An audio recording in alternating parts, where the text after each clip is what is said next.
it kind of re-emphasizes what you already know. I don't know. I honestly don't know why it's not in the algebra curriculum to write down reasoning behind it.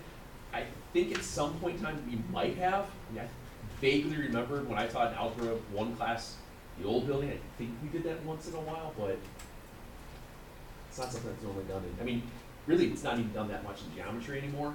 The reason that I still do it is because it makes so much more sense before we get to this.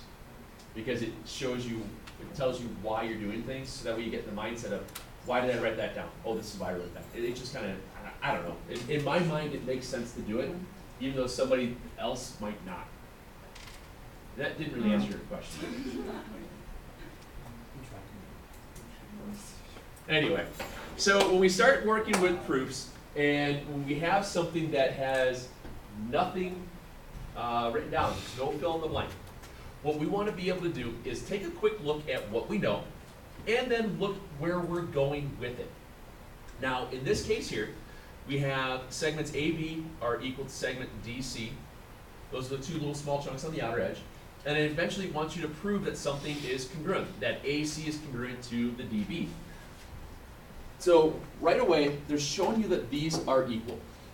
And then they ask you to show that these are going to be equal. Well, what can you tell me about the middle portion?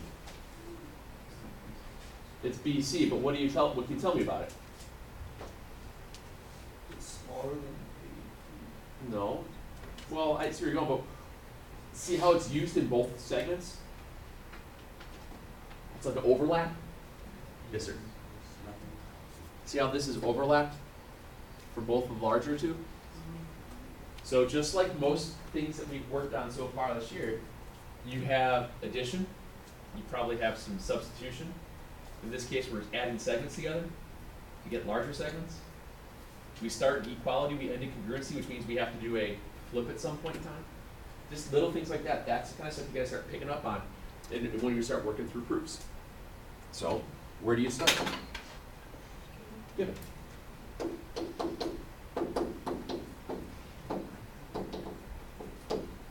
So right now we're given the two outer edges are equal to each other. And at some point in time, we need to make those the two smaller segments equal a larger segment. We're going to have to add AB plus BC to equal that whole segment. Same thing on the other side. But in order to do that, whenever you have to add something that's not given to you, that like this example, this middle chunk, remember how we had to define it? We had to say that it was there by saying that it was equal to itself. That's like the one little step that we have to do with these things. How do you say something is equal to itself? What's that reason? What is it? Reflexive, good. You are equal to yourself. Now the reason that we have to do that is because when you have something that's the same, you know, like 3 equals 3. If I add 3 to both sides of an equal sign, would it still say equal? Because those are already equal. That's the same basic idea here. What we're doing is we're starting with the idea that if AB equals DC, let's just say that's 4 equals 4. Then all of a sudden I say that 5 equals 5. These are both true statements. If I add the same thing to both sides of an equal sign, don't I still have an equal? That's all it is. By adding the same thing to both sides of an equal sign, what property was that? No, adding the same thing to both sides of an equal sign. Add prop equal. That's all it is. So then you would do this.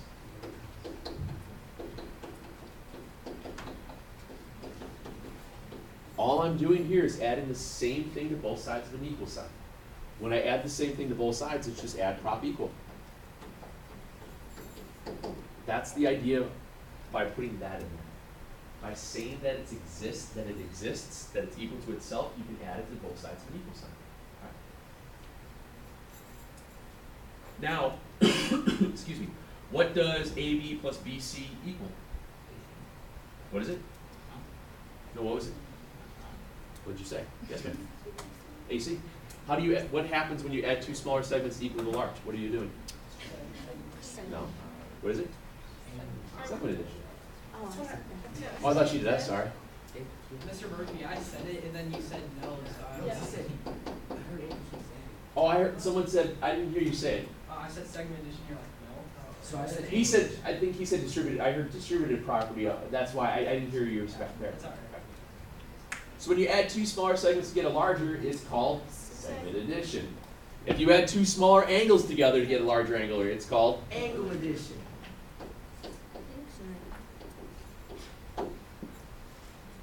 Same deal. What's DC plus BC? Isn't that going to be that DB that we need to do? Yeah. Again, segment addition.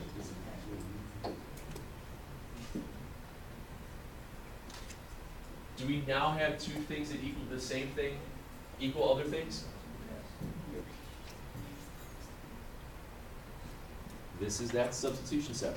These two are equal, and they're both right here, which means those two have to be equal.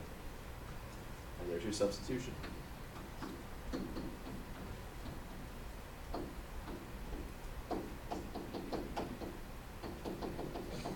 And what's your last step?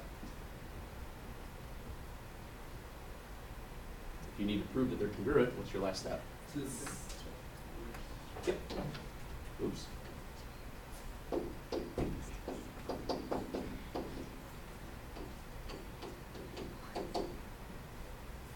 So as you start to go through stuff like this, guys, a lot of these things are just segment additions or angle additions. They're really the same thing. One's a segment, one's an angle. Really the only difference. You still have to define that middle chunk. And there's a substitution step. That's it. Okay? There's really not a lot of craziness with these things yet. We'll get there. Not yet. Okay? We open it. All right. Isn't it? Oh no. Let's try another one.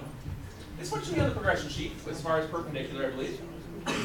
There is a little bit of a different variance to it.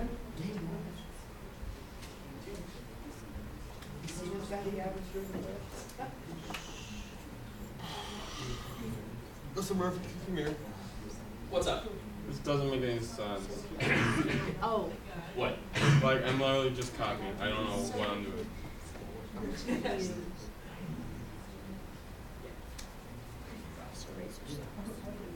So I'm like, I'm here till reflexive, add prop. Use that same thing, both sides equal. Now you have two smaller segments, they equal large. Two smaller segments equal large. Substitute that.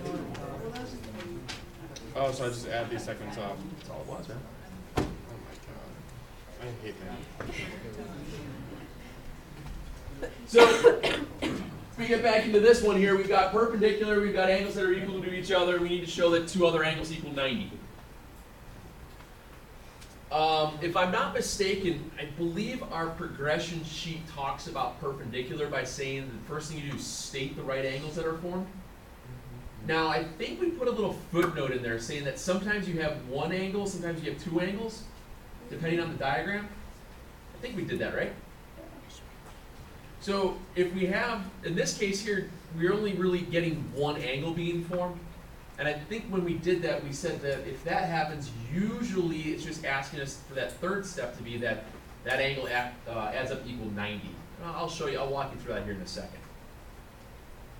So we're given that you have two perpendicular segments, and we're given that two angles equal each other. What they're trying to prove then is that the the other, the angle 1 plus the angle 3 is equal to 90. Now, what we can do here is we can kind of think our way through it. Because what do angles 1 and 2 have to add up to equal? 90. Because they're part of what forms the right angle. And if 1 and 2 equal 90 and 2 equals 3, what can you do with the 2 and the 3? We can substitute them back and forth. So this is really just setting it up to be, talk about the right angles, say that they're 90, do an angle addition to show that the two angles add up to equal 90, and substitute. It's about 5 or 6 steps, okay? And everything really comes right off the progression sheet. Okay? There's nothing really crazy that you have to come up with on your own. So you start with your given.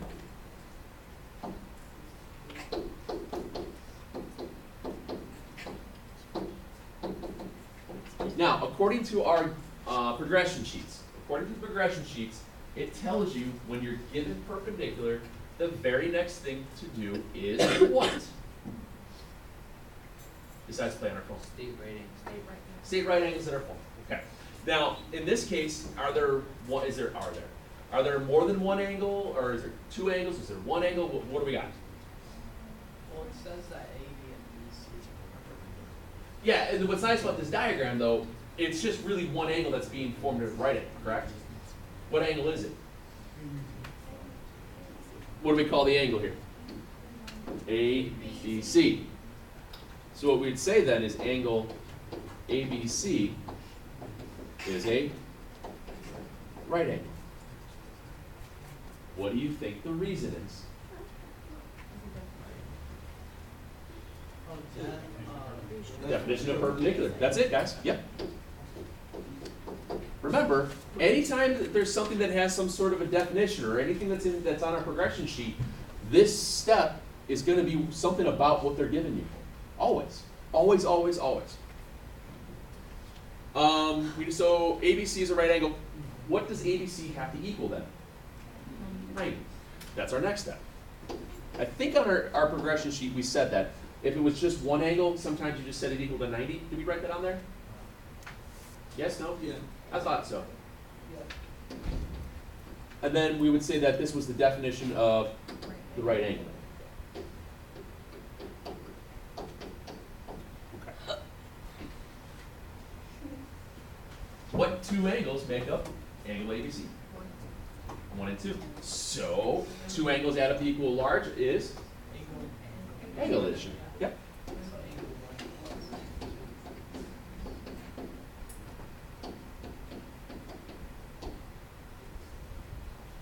Angle addition.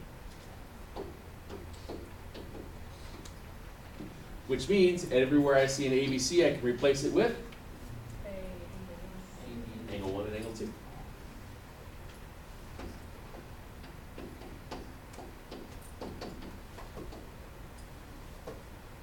Replacing something for something else is what?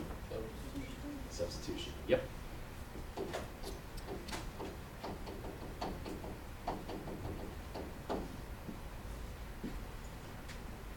Seriously, stay off your phone. Come on.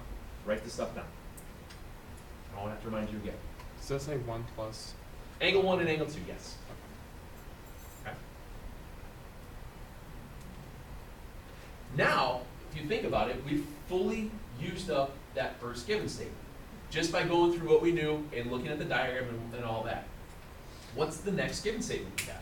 Prove that angle 1. Oh no, angle M equals angle. I mean angle 2 equals Angle 2 equals angle 3. So I just write that down.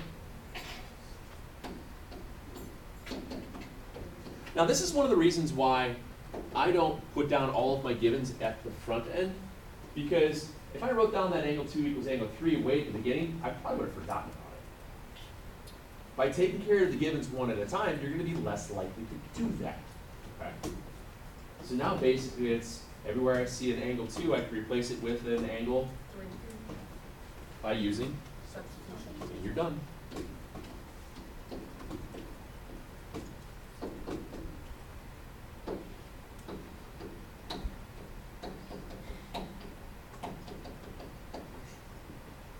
So what do we wind up with there?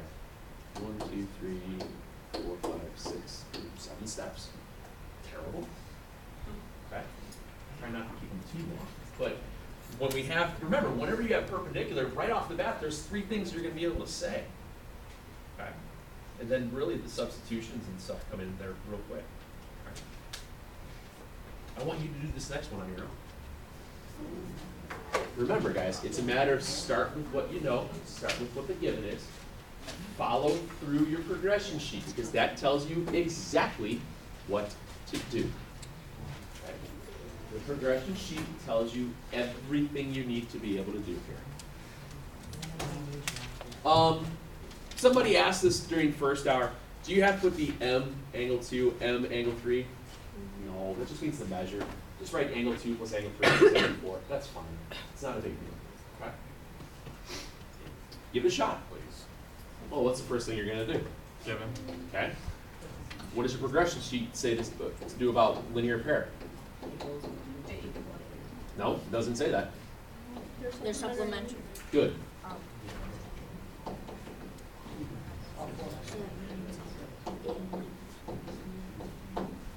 My progression sheet states, when I'm given linear pair, it says to do what?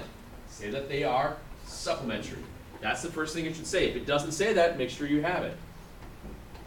Angle 1 and angle 2 are supplementary. I think, like, Read the sheet. I was reading it and then I think I'm wrong side, like, the whole. I just gotta Linear pair. know what counts.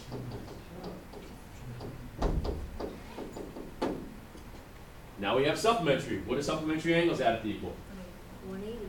What's your reason? Definition of supplementary. There you go.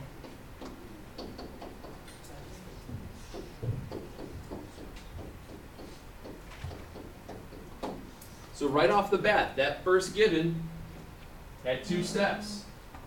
And it was right off of your progression sheet. Absolutely nothing needed to be made up. It was quite literally write down what your square said. If it didn't say that, make sure it says that. Please. Okay? Now I have fully used up that first given. So what do I do next? The second given. 2, 3, and 4 add up to equal 180.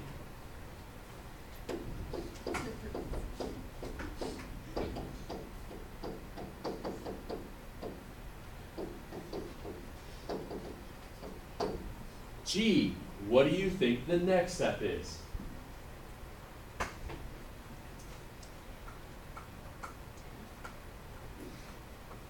Don't overthink it. It is quite obvious. What is it? No. Oh, angle. Nope. It has Nope. Guys, do we have 2 things that equal 180? Which means they equal what? Each other. Substitution. Guys, this should be pretty obvious. Whenever we wind up with 2 things that equal the same thing, we always set those things equal to each other. We've been doing that in every single one of our proofs, basically. That's all we really know how to do. Okay? That means 1 and 2 have to add up to equal the same amount as 2, 3, and 4.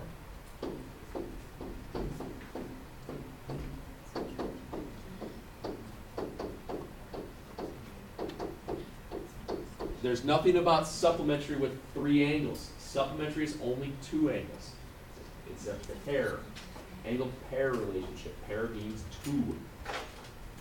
The reason here, 2 things that equal the same thing equal each other is called substitution.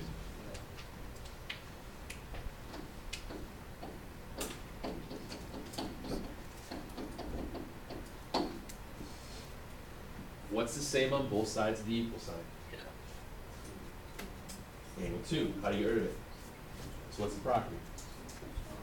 Very good. Angle 1 equals angle 3 plus angle 4, because we were able to subtract those out by sub t prop equal. This is actually called the exterior angle sum theorem. Okay? This is an example of that. When 2 angles create a line, they're a linear pair. They have to add up to equal 180. You agree? All 3 angles inside of a triangle add up to equal how much? 180. So if this and this one are supplementary to one another, that means that they would add up to equal 180. Well, if this guy, let's just say this is 130 degrees, that would make this one equal to 50. Now, how many degrees are left if this is 50 for these 2 angles have to add up to 130? Those 2 will always add up to equal the same to this, because the rules of triangles. That's how that works. Okay. This is starting to make a little bit more sense. Oh, where all these numbers are coming from? Yeah. Yeah, that's how this stuff works. I mean, this is actually a proof that in algebra stuff that we use, I think in chapter 6 maybe? I don't remember. But no matter what, whenever you have an exterior angle, this angle is always going to equal the sum of the two it doesn't touch. Always.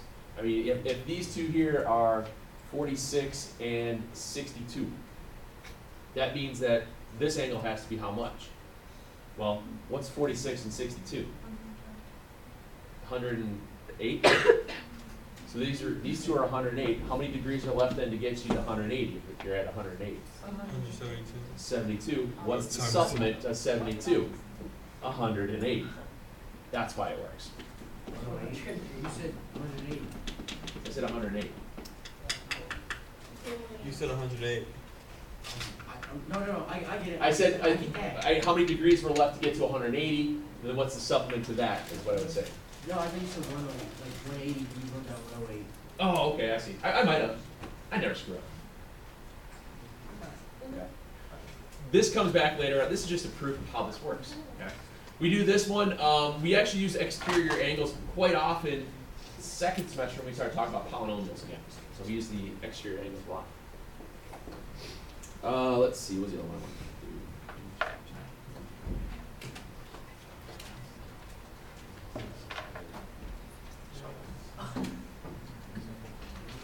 Angle.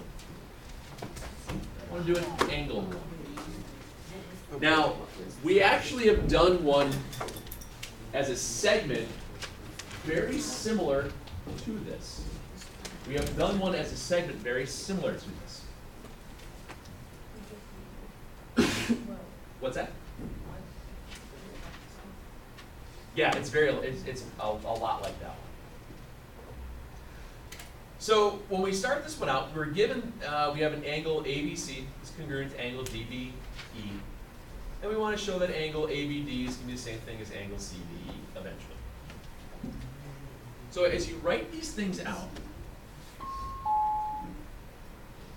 what I want you to start thinking as you're looking at these is just think very, very basic. You only know how to do so much right now. You only really know how to do angle addition, subtraction, substitutions. There really isn't much else out there for you yet. But one of the things that you have to remember, and it shows up over and over again,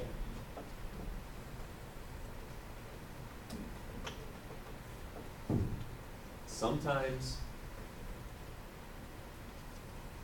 in order to add things that aren't there, for example, this overlap, you would have to say that that segment is there. How do you say that something is there?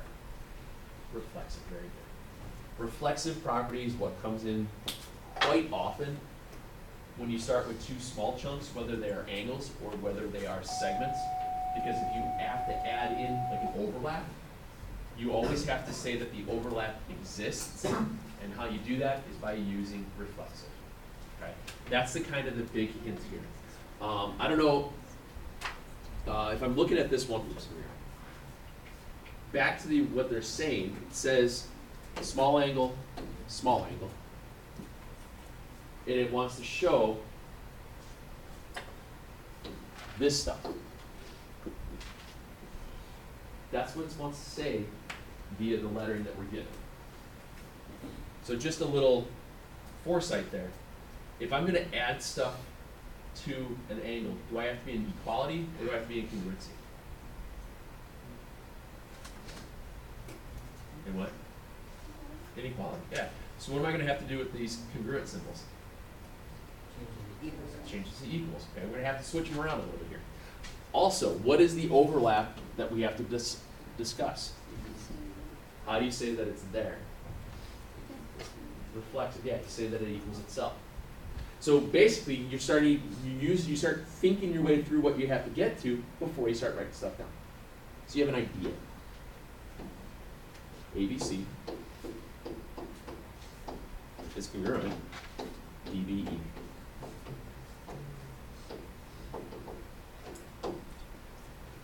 So before I get into this, knowing that I'm gonna have to add something to it eventually, might as well rewrite it with an equal sign. Yes, sir? Would you take out place, we don't put the equal sign by the letters? Yes, because I don't know what it is if it's not there. Because what else can be labeled as 3 letters? Nope. I'm trying. Sure, what else? Any shape. Nope. Nope. Nope. A what? Angles, we already said that, yeah. A what? A plane, someone just said it. You have to put the symbols there, yeah. You have to be very specific.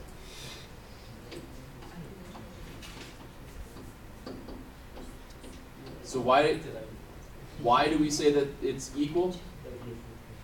Very good. Oh, I'm not there yet. I'm flipping it to the equal first. So now I have equal, which means I should define out that middle wedge then. When I define out the middle wedge, what do we get? Angle CBD is equal to. Say that it's there. There's your reflexive. Okay. Now it goes back to that idea a little while ago. I had on the board here that 4 equals 4. Oops. I was about to write and 5 equals 5, which means 4 plus 5 equals 4 plus 5, because what are you doing? You're adding the same thing to both sides of an equal sign. So what I'm going to do here in terms of the angle, 4 equals 4, 5 equals 5, therefore 4 plus 5 has to equal 4 plus 5. That's what we're doing. That's all that is. That's all that is. Do this up a little bit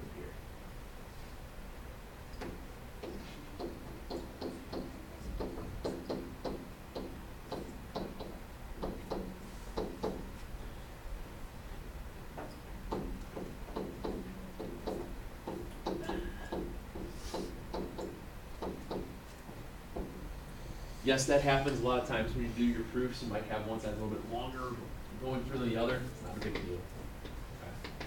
And then my reason here is I mean, no, add prop equal. Correct. I had the same thing to both sides. So now think about what you have. You now have written out in terms 2 smaller angles equal 2 smaller angles. Well, what do those 2 smaller angles add up to equal? A bigger angle L.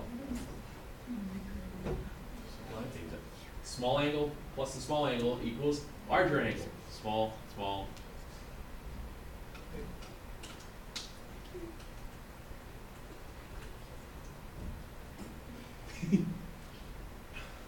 What's the angle that's formed when you have these 2 angles stacked together? Gee, is it ABD?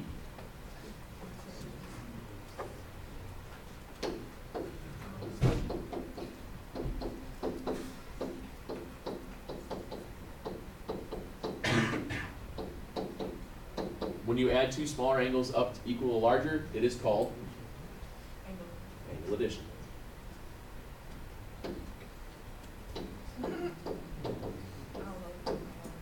I know. It happens. And I have to do the same thing on the other side. What was it? DB, CBE?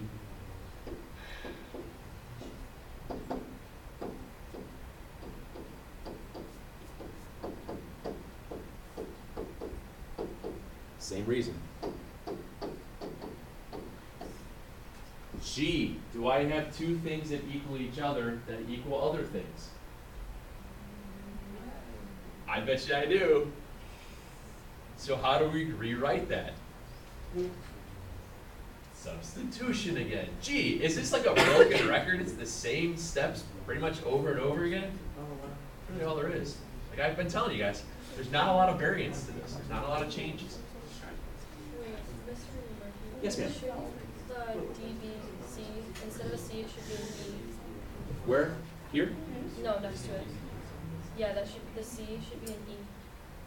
I thought it was.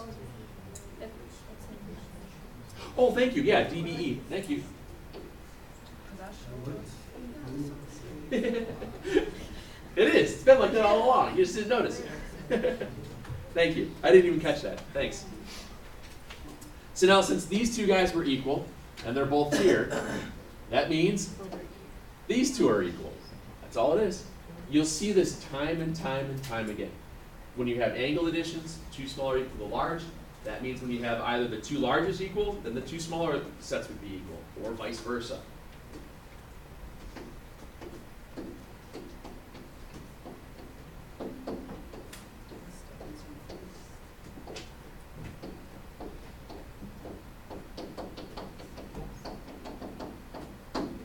When you write down the word substitution, there's so much like violence to it. Oh. I've seen if you guys are paying attention. Congratulations.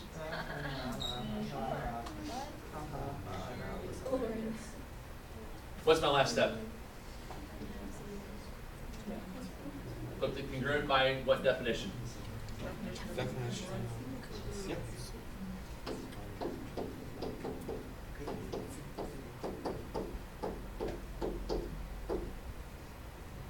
Yay. I had a feeling I was going to screw it up. So really, guys, the stuff that we're doing here, it really is the same thing over and over and over and over again. Right? What I want us to be able to do is to look at your progression sheets. Look at what you have. It's going to tell you everything that you need to be able to do to set up one of these proofs. Okay. The steps that we're reusing are that idea, or is that idea of if you don't have that middle combined piece, you just have to define it. It's a lot of angle additions, it's a lot of segment additions.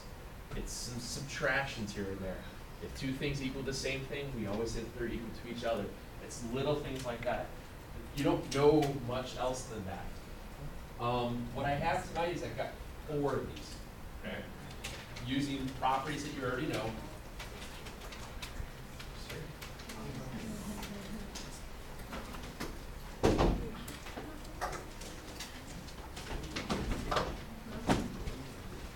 And you might be pleasantly surprised that if you have your notes, and you look at what we've been working on, a lot of these things are very similar to the ones you've already done. There really is not that much of a difference in some of these in some of these proofs.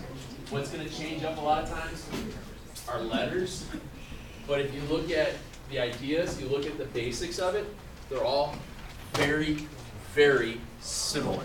Okay, so you've got 4 of them tonight. Oh, Do you like Tori's shirt? what? Do you care for Tori's shirt? Oh, it's fine. She wears it. No matter.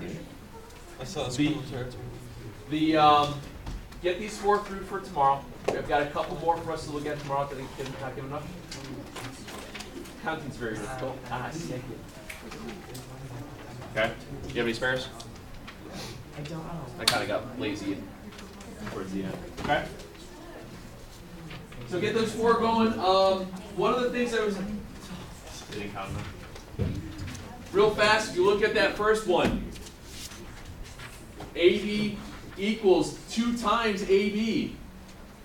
G, 2 times AB. Isn't that multiplication?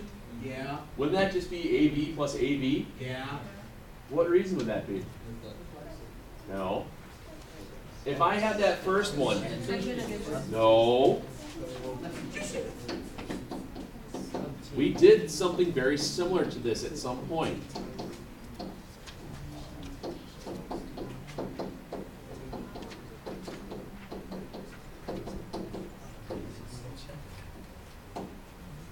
When I split multiplication into repeated addition, what is that? No, not adding the same thing to both sides. What's that? Well, repeated addition, yeah, but isn't multiplication, the definition of multiplication is repeated addition. So to split it up would be definition.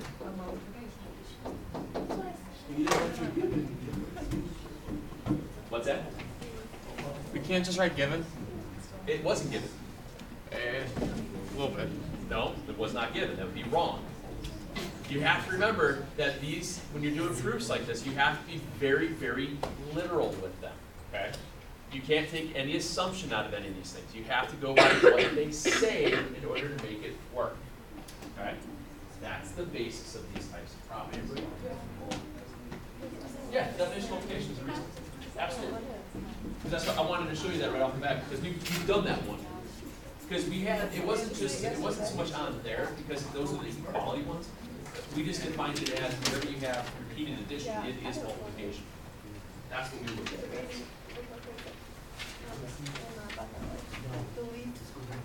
What?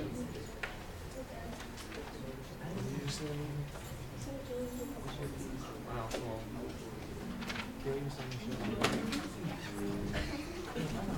Charlie. Yeah. That's what he's talking about. I guess. No, he's annoying now. He's like really annoying.